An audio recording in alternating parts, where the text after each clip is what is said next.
Hi everyone! Welcome to the Empath Tarot. It's another love reading, timeless and general. Take what resonates lang po. Maybe some part of the reading makaresonate kayo. Some part of it hindi. Totally makaresonate na parang kwento ninyo ito or hindi naman kaya. Dahil iba't ibang mga love connections, iba't ibang mga energy.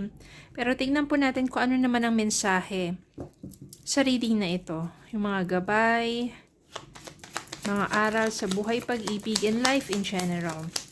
Spirit, kayo send me messages. Anong love connections ito? Lessons in life and guidance na nais yung ipabatid sa amin. Mga aral at gabay sa buhay, pag-ibig. Kung meron kayong mga questions, Spirit, kayo send me messages. Anong love connections ito?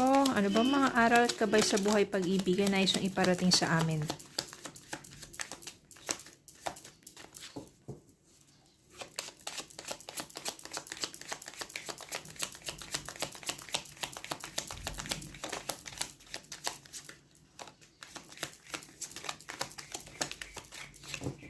Tingnan po natin dito. Yung mga tumatalon po na yan, yun yung mga malalakas na energies. The Moon.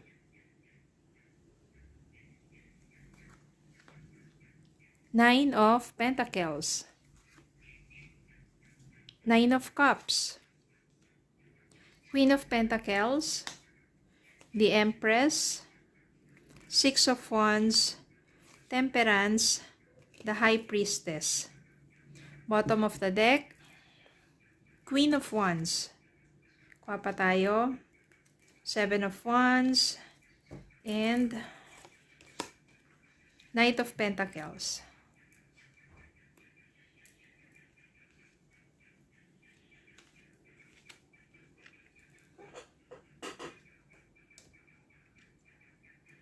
Yan.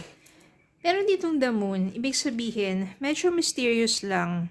Medyo ikaw yung someone na very mysterious type. Especially kapag meron someone na makikilala ka, hindi mo agad basta binibigay lahat ng information about you. Kasi mas maganda yung ganun yun. Hindi yung lahat bigay. Para sa taong yun, wala ng excitement, diba? Kaya mas maganda rin yan, medyo mysterious type ka. Parang hindi ka masyado makwento pa. Mas maganda yung kinikilala mo yung person na yun. No, tas kung may mga questions siya about you, syempre nasagot mo rin naman. Pero mas maganda dyan, medyo mysterious type ka.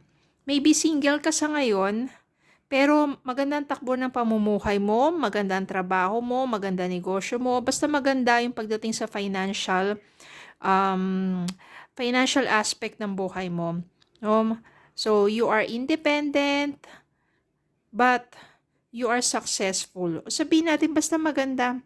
Financially okay na okay ang takbo ng buhay mo kahit na single ka.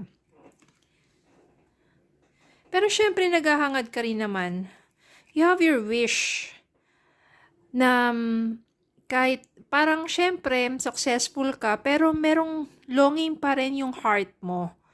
No, for someone na sabihin natin mas makakapagbigay ng kaligayahan sa puso mo. Someone na makakatuwang mo sa buhay. And eventually, yung wish mo na yon, it will be fulfilled. Wish fulfillment. It will happen in its divine timing, kaya be patient lang. Kaya sa mga single dyan, o single ngayon, yan, be patient lang kasi darating talaga yan in its right time. Nandito si the High Priestess, ibig sabihin malakas ang intuition mo. No, alam mo, yung ginagawa mo, you have your inner knowing. You have your gut feeling sa mga bagay na ginagawa mo, sa mga bagay na nangyayari sa buhay mo. Malakas kasi, andyan kumbaga, you are connected within yourself and to the highest source. Ibig sabihin yan, you are guided. You are divine. Kaya naman pagdating dyan sa iyong profession, sa iyong maaring negosyo, you will obtain abundance. Diba? You are mature, masipag ka, talagang pagdating sa financial na bagay, hindi ka madamot. Yun ang maganda eh. You are generous at hindi ka hindi ka madamot sa pagbibigay ng mga tulong. Pero alam mo naman syempre yung limitation. Kapag alam mong parang inaabuso ka, syempre alam mo minsan no, parang umaabuso na. Alam mo rin naman yung dapat yung limitation. Pero generally, you are generous at you are very hardworking. Kaya naman pinagpapala ka. You are so blessed. Nandito yung Empress.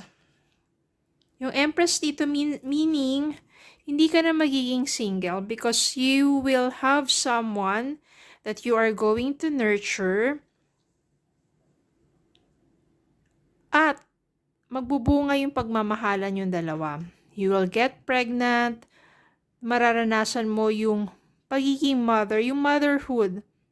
No, nandiyan yung beauty, nandiyan yung kagandahan ng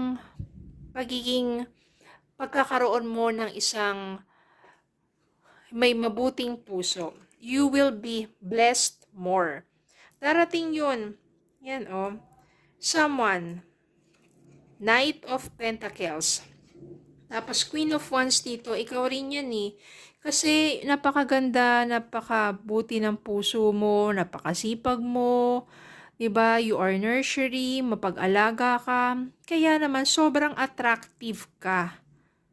Kaya kahit single ka ngayon, huwag ka magtataka, you are raising your vibrations so high na magiging attractive ka sa mga blessings. At the same time, magiging attractive ka, hindi lang sa isa, maraming hahanga sa'yo.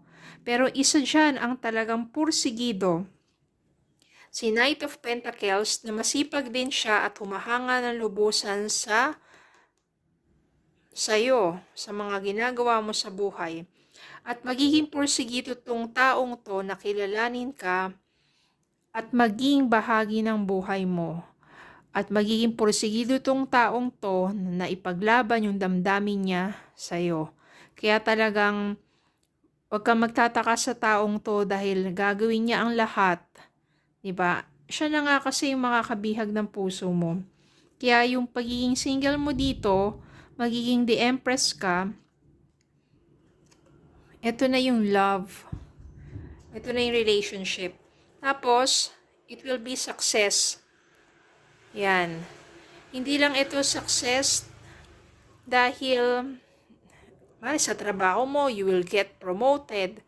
Business mo, lalago pa ng gusto, makikilala pa. Hindi lang yung recognition na ganun, kundi mare-recognize din. Ikaw mismo, maraming hahanga sa'yo.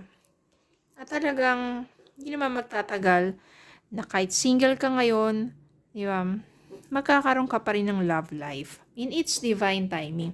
Ganun po kasi yun minsan. Kailangan, or maybe, binibigay ng universe sa'yo or ni God, yung tamang tao para sa'yo in its divine timing. Kapag ready ka na, kapag you are financially stable na, kapag alam niyang kaya mo na, you are mature na sa isang relasyon na hindi ka na, sabihin natin na, kasi di ba pag minsan nandun ka sa isang relationship pero immature ka pa, mabilis bumigay eh. Wala dun yung patience, wala dun yung understanding, wala dun yung masasabi mong you can handle a relationship that will last. Yung parang konting malilit na bagay lang, away na agad. Yung immaturity, yung mga ganong bagay. Pero when it comes to you being mature, being responsible, being very attractive, no? So talagang darating din yung tamang tao para sa'yo. Tingnan natin ano pa ba mga katangian ng taong ito. Bukod sa pagiging masipag din, katulad mo. Meron pa nga, King of Alam mo to si Knight of Pentacles, ibig sabihin, ikaw kasi si Queen of Wands eh. Ikaw din si Queen of Pentacles. Yan yung mga katangian mo, at saka ikaw si the Empress. Ikaw lahat yan. Sobrang lakas ng vibrations mo, sobrang lakas ng dating mo. Kaya si Knight of Pentacles, eventually, pag naging kayo na, magtutulungan kayong dalawa eh. Magiging King of Pentacles din siya. Kasi malakas yung influence mo sa kanya na maging mature din. At the same time, very hardworking din siya. Kaya, from being Knight of Pentacles, no, kapag naging kayong dalawa na, mas makikita mo sa kanya yung maturity din niya. Yung success ninyong dalawa, it will leads you into secured relationship and being abundant. Talagang dalago kayo ng husto. I can sense here na talagang yayaman kayo, mayaman na kayo sa pagmamahalan, mayaman pa kayo, sabihin natin, sa pananalapi or financial. Diba? Kaya ito, Ace of Cups, Ace of Cups. Outpouring.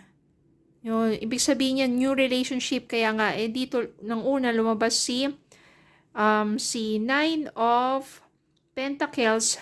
Ikaw being single, pero magkakaroon dito ng new relationship, new love, new romance, new beginning. May pregnancy nga din dito, So, ibig sabihin talaga, don't give up sa mga single dyan na nagnanais na magkaroon ng someone. Maybe, ito pa lang yung time na hinahanda kayo. No, sabihin natin na it's worth the wait. In its divine timing, it's really worth the wait. Kasi, isa naman ibigay sa inyo yung mga relasyon o someone na hindi ka pa talaga ready, or sabihin natin, wala pa yung maturity, hindi ka pa stable, di ba? Tapos anong mangyayari? Pagka magkaroon ka ng relasyon, nagkakasakitan lang kayo, mag-aaway lang, madali lang magkainitan, madali lang, di ba? Tapos mauuwi rin sa hiwalayan, ganun. So, maybe talagang hinahanda ka ni God to a better things for you. Hindi lang better, best things for you. No, which is someone who is also hardworking, also mature, loving. Tapos nandyan yung supportan nyo sa isa't isa. No, wala yung mga pride siya na porket yung isa yung mas mataas, mas nagsasucess, yung isa yung hindi. Nandun yung tulungan. Kaya ang mangyayari dito, magkakaroon kayo ng mas maunlad na pagsasama. At yun yung maganda sa, sabihin natin, sa couple o sa mag-partner. Diba? Kasi dun kayo lalong aangat kasi nagtutulungan kayo. Wala dyan yung sabihin natin yung mas may maano yung ego, diba? Kaya napakaganda. Napakaganda ng energy ng reading na to kasi it's full of abundance of love, abundance of wealth, and abundance of wellness. Redirect your thoughts. Focus on what you want to attract in this relationship, not what you fear will happen. Minsan kasi, kapag matagal ka ng single, tapos merong someone na nandiyan na, minsan natatakot ka di ba? Na, what if, etong someone na to, hindi siya totoo sa'yo, sasaktan ka lang, di ba? Parang, dahil matagal kang single, or sabihin natin, na nasaktan ka do sa mga nakaraan mong relasyon, is merong fear. So, redirect your thoughts. No? Kung kailangan, kapag nandiyan ka sa someone, mas ano mo yung sa mga good things about that person, hindi do sa mga fear mo na nangyari sa'yo before. Kasi magkakaiba naman ang mga tao.